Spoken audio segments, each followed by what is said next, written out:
Baik, Bapak akan lanjutkan materi yang di sebelumnya yang ada di Zoom ya. Jadi tentang fluida dinamis. Fluida dinamis yang belum Bapak sampaikan itu tentang aplikasi hukum Bernoulli ya. Untuk aplikasi hukum Bernoulli itu kemarin yang satu doang yang udah Bapak sampaikan itu tentang pesawat, gaya angkat pesawat ya. Nah, sekarang yang Bapak akan terangkan yaitu tentang pipa Venturi ya. Pipa Venturi ini fungsinya adalah menghitung kecepatan dari aliran air gitu ya. Jadi gimana bentuknya ya?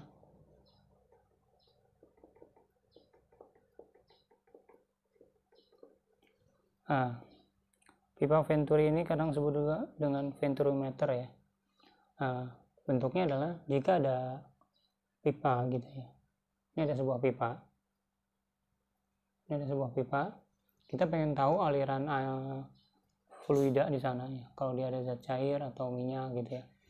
Maka kita tinggal kasih pipa Venturi di sini. Kita potong terus kita kasih pipa Venturi di sini. Gimana sih bentuknya, Pak? Pipa Venturi itu bentuknya seperti ini.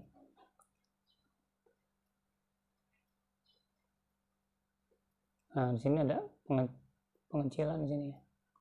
Jadi di sini ada seperti ini. Ya. Jadi ada turun. Nah, tapi di sini dia ternyata ada dua pipa yang menuju ke atas. Nah, di sini biasanya khusus zat cair ya. Kenapa zat cair? Biasanya kalau gas itu kan kalau misalnya ada lubang maka dia akan keluar ya gasnya. Tapi kalau zat cair kan berbeda ya. Kalau ini lurus, ya kemungkinan airnya naik ya. Nah, seperti itu. Nah, tapi ada perbedaan ketinggian di sini. Atau H. Jadi zat cair ini lebih rendah, nah ini lebih tinggi. Kenapa bisa lebih rendah? Ingat ya, jadi ini kan ada V1. Sini ada luas 1 ya. Sini ada luas 2 nih lebih kecil ya. Sini ada V2 berarti dong. Karena dari luas yang besar ke luas yang kecil, maka kecepatannya jadi bertambah besar. Ingat kalau dalam hukum Bernoulli, makin besar kecepatan, tekanannya makin rendah. Maka dia ngedorong ke atasnya lebih kecil gitu ya. Karena tekanannya lebih kecil. Sehingga air yang naik lebih sedikit. Seharusnya kalau misalnya ini posisi airnya atau zat cairnya dalam keadaan diam, maka tinggi airnya ini harusnya sama dua-duanya. Ya, tapi karena kecepatan di sini tinggi, tekanan rendah, jadi dia tidak bisa mendorong air lebih tinggi atau sama dengan yang di sini. Seperti itu. Nah, gimana Pak cara mencarinya? Cara mencarinya adalah V1 yang sebelah sini kalau kita cari adalah akar 2GH. H-nya apa Pak? H-nya ini perbedaan ketinggian ya. Jadi H di sini merupakan perbedaan ketinggian. Dibagi, ini masih dalam akar ya ceritanya ya. Jadi ini masih dalam akar. Sini adalah A1 banding A2 kuadrat min 1. Seperti itu. Nanti diketahui luas 1, misal perbandingan 1:2 ya udah. Tinggal masukin. Tapi kalau misalnya jari-jari ya di kuadrat juga di dalamnya ya. Jadi R1 kuadrat per R2 kuadrat seperti itu. Ini tentang pipa Venturi. Kalau ini tanpa manometer ya. Apa itu manometer? Maka kita masuk ke yang pipa Venturi dengan manometer.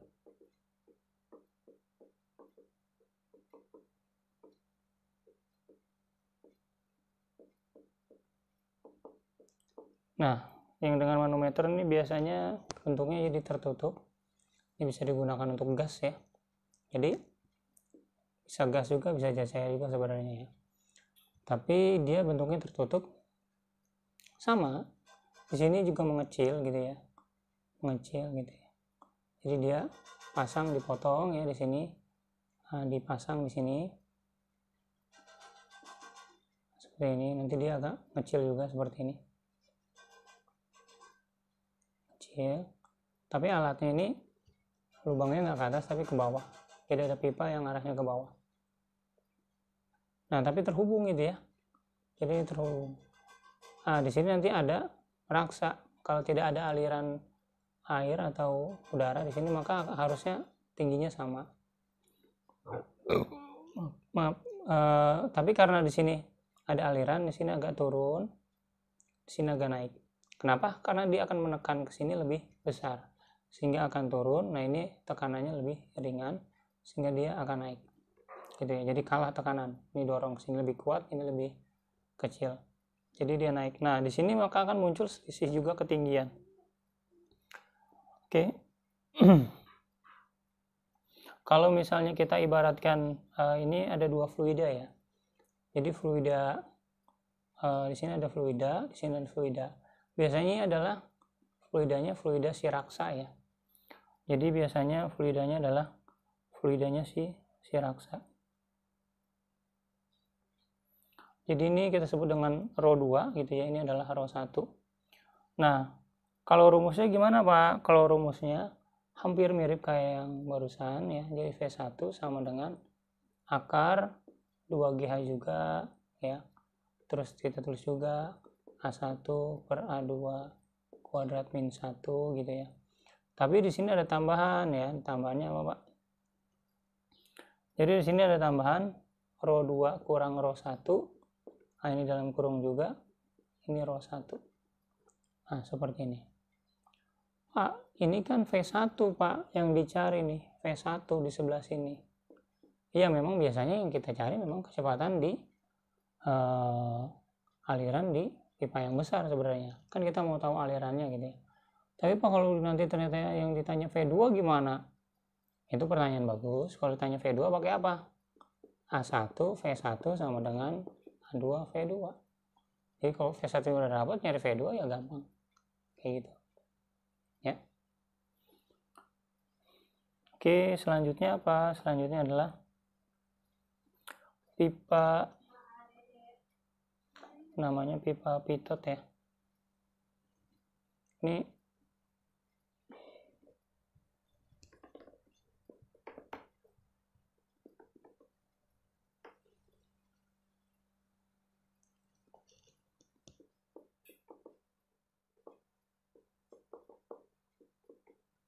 pitot ya, pipa pitot namanya, bukan pipa pivot ya. Kalau pivot itu adanya di rumah sakit yang buat buang air itu ya. Oke, kalau dari bentuknya ya, jadi awalnya ada pipa yang mengalirkan gas gitu ya. Nah, ini terutama untuk gas ya. Jadi dipotong ya, dikasih pipa pivotnya. Pipa pivot seperti apa sih Pak? Jadi pipa pivot itu dia ada jet cair juga kayak tadi. Nah, ini ada pipa yang ke bawah, cuma dia bedanya seperti ini. Nah, seperti ini. Jadi nanti seperti ini. Perbedaan ketinggiannya terbalik dibanding yang tadi ya. Ini aliran udaranya ke sini, ini adalah raksa ya. Jadi ini adalah raksa. Ini kita sebut dengan rho 2 juga, ini rho 1 kan tadi ya. Nah, kalau di sini ya kita cari V-nya ya. Karena tidak ada yang bagian yang kecil, langsung V aja. Tetap sama 2GH. Maka ini rho 2 banding rho 1 seperti ini. Jadi rho 2 bagi rho 1. Ya. Jadi di sini tidak ada V1, V1 atau V2. Kenapa? Karena tidak ada pengecilan di sini. Tidak ada pengecilan pipa ya. Nextnya adalah tabung yang bocor. Gimana Pak? Jadi ini ada sebuah tabung gitu ya, berisi air. Nanti ada kebocoran gitu ya, kebocoran di sini. Bisa di sini, bisa di bawahnya gitu ya. Nah, nanti ya dari yang bocor, jadi patokannya itu yang bocor ya, patokannya yang bocor ya, sama nanti sama lantai gitu ya. Jadi ada H1 itu adalah dari bocor ke permukaan, ada H2. H2 itu dari bocor ke lantai. Jadi tidak peduli misalnya bentuknya seperti ini gitu ya, terus bocor di sebelah sini gitu ya, seperti ini. Nah dia di lantai. Nah ini H2-nya. Jadi H2 itu dari bocor ke lantai. Karena ini tidak nempel ke bawah ya, berarti H2-nya sampai bawah, bukan sampai dasarnya. Kayak gitu. Jadi pengertian H2 di sini bukan dari yang lubang ini ke dasar tabung, melainkan dari lubang ini sampai ke lantai tempat air ini nanti ternyata jatuh ke bawah. Kayak gitu ya. Seperti itu. Ini Bapak hapus lagi. Nah, nanti dia akan mengalir dengan kecepatan tertentu di sini. Kita sebutkan V. Maka V ini adalah akar 2GH. Pak, berarti hanya H yang mana? H1 apa H2? Coba kamu pikir. Kalau air ini habis nih, kira-kira bakalan ada yang ngalir nggak? Air tersebut. Jadi ini air ini tinggal segini nih, segini deh, nggak habis ya. Segini deh, nih pas banget segini. Masih ada yang bisa keluar lagi nggak airnya? Nggak ada kan? Artinya air yang di atas inilah, di atas permukaan, di atas, maaf bukan di atas permukaan ya, di atas lubang inilah yang berpengaruh. Artinya kecepatan ini dipengaruhi oleh tinggi air yang di atasnya. Jadi makanya sini hanya H1, bukan H2. Nah selanjutnya nanti ada jarak yang ditempuh di sini disebut dengan X. Kita bisa cari X ini menggunakan rumus 2 akar H1 dikali H2. Nanti rumus ini bisa dibolak-balik ya. Terkadang misalnya H1, H2 diketahui, cari V, cari X itu gampang sekali. Kenapa? Karena tinggal masukin H1 dapat V. Tinggal masukin H2 sama H1, masukin. Ini A2-nya di luar, 2-nya di luar ya, di luar akar ya. Jangan masukin di dalam ya. Nah, di sini dapat nanti X-nya. Terkadang V-nya diketahui ya. Terus H2-nya diketahui. Kalau V sama H2 diketahui, mencari X gimana?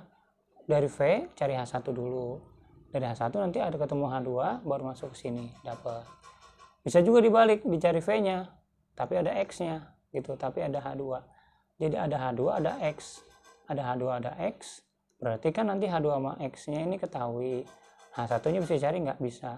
Kalau H1 bisa dicari, masukin ke sini nanti dapat kecepatannya. Seperti itu. Jadi nanti ini dibolak-balik seperti itu ya. Yang jelas kecepatan di sini adalah kecepatan pada saat dia keluar di sini. Ya.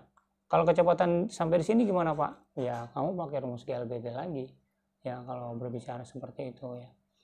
Nanti bisa jadi ada soal yang seperti ini ya. Nanti ada bentuk yang seperti ini. Gimana kalau kayak gini? Dicari X-nya. Dia membentuk jadi si pipanya membentuk sudut theta ya di sini ya. Jadi kalau kayak gini nanti dia akan mancur seperti ini. Nah, seperti ini. Nanti X-nya dicari, bisa dari nanti ketinggian H-nya maksimumnya berapa, pakai rumus parabola. Seperti itu. Jadi kalau ada soal seperti itu nanti bisa jadi seperti itu. Oke. Ini Bapak dalamin lagi ya. Ini Bapak hapus ya. Pak, bagaimana nanti kalau ternyata yang ditanya di sini nanti terdapat kincir angin, Pak. Kincir air ya. Sini ada kincir air. Dimana kalau kena air di sini, jadi si kincir air ini berputar. Nah, karena dia punya ketinggian gitu ya. Ini kita ibaratkan H saja gitu ya. Ketinggiannya.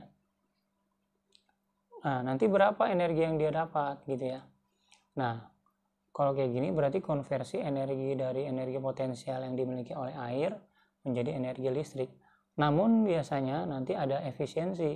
Efisiensi itu artinya apa? Tidak semua energi potensial yang dimiliki air terserap semua menjadi energi listrik. Artinya energi listrik itu kan lambangnya W ya. Energi potensial kan energi potensial gitu, EP. Nah, nanti ada efisiensi. Artinya tidak semua energi potensial ini terserap menjadi energi listrik. Jadi ada efisiensinya. Misalnya 50%, artinya setengah dari energi potensial berubah menjadi energi listrik. Jadi energi listrik pasti lebih kecil, sehingga nanti energi potensial dikali dengan efisiensinya. Energi listrik itu biasanya nanti ada P dikali T ya. Bisa juga V dikali I dikali T ya. ini bisa seperti ini ya. Jadi nanti yang lebih seringnya yang mana ya? Nah, yang mana? Biasanya nanti daya yang ditanya ya, karena nanti kalau bicara nanti tentang pembangkit listrik, berapa daya yang dihasilkan, berapa megawatt gitu ya, seperti itu. Nah ini efisiensi. Kita tahu kan energi potensial itu ada rumus MGH gitu ya. Nah MGH ini kita ubah jadi Rho kali V. Rho kali V, rumus massa jenis Rho sama dengan M per V, jadi M adalah Rho kali V dikali G dikali H. T nya pindah, jadi P nya sama dengan seperti ini, Rho V G H, T nya pindah ke sini. Nah ingat ini adalah rumus debit kan di sebelumnya, jadi ini bisa berubah jadi kayak gini, debit itu Q kali G kali H. Nah ini P. Nanti kalau tanya debit berarti tinggal pindahin ke sebelah sana, P nya per efisiensi kali Rho kali G kali H, seperti itu ya. Nah sampai sini segitu aja dari Bapak, silakan nanti kamu kerjakan latihan soalnya ya. Sekian, terima kasih. Assalamualaikum warahmatullahi wabarakatuh.